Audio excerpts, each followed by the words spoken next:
Today I'm going to show you how to sew a super quick and easy Chemo port seatbelt cushion.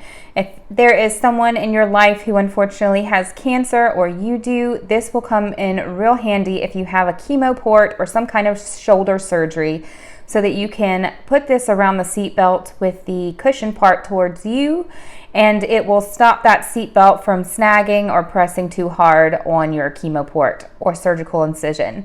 The pattern piece for this is down below in the link in the description box, or if you're watching from our website alohasewingcompany.com, welcome and sew along. Here is your main pattern piece. You're going to cut 2 onto fabric. Just trace that pattern piece right on top of your fabric and cut 2 out. This is the front and this is the back of mine.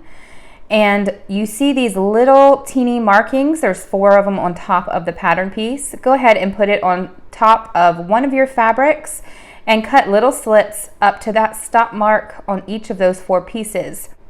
This is going to create a small slit place mark to tell you where you're going to place your hook and loop to sew it into place. Again, there's 4. So you're going to get your pattern piece and measure 2 pieces of hook and loop the width of the box on your pattern piece here. I have already done so.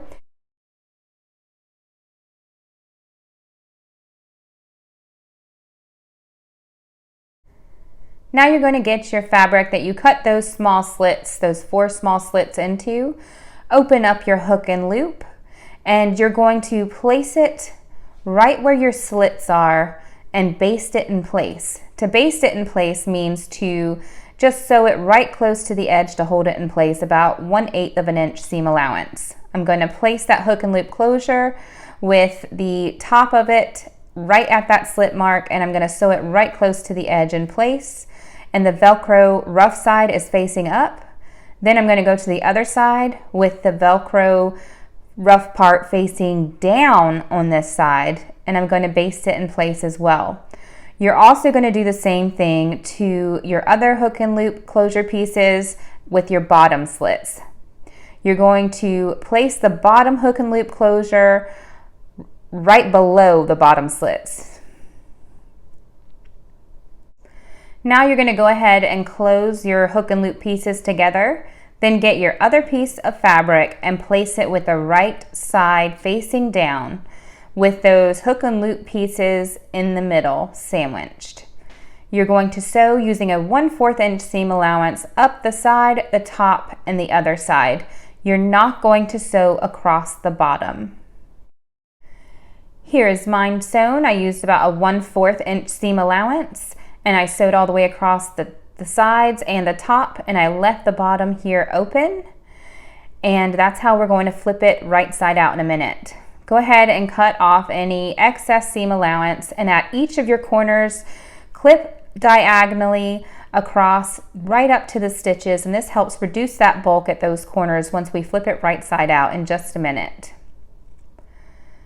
So now we are ready to flip it right side out through that opening at the bottom. Go ahead and flip it, and then you're going to open up all your seams. I like to use a chopstick to do this. I always use that in my everyday sewing, and it's going to help poke out those corners nice and crisp. And then you can go ahead and iron this if you have any wrinkles. Just iron it on the front and the back if you'd like to. And then we are ready to stuff it with our polyfill stuffing. If your hook and loop is not already closed, go ahead and also close your hook and loop together. And this is reversible. You can close it on either side of your fabric.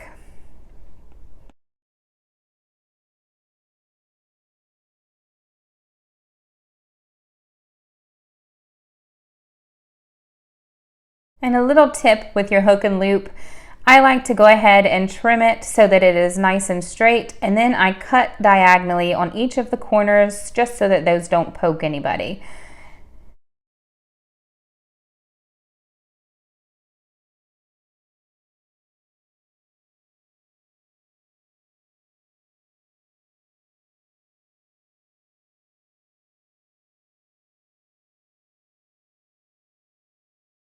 We're ready to stuff this with our polyfill stuffing. You can use any kind of stuffing material you might have on hand, even an old pillow, and just use about a handful, a softball amount, and go ahead and stuff it to your heart's content.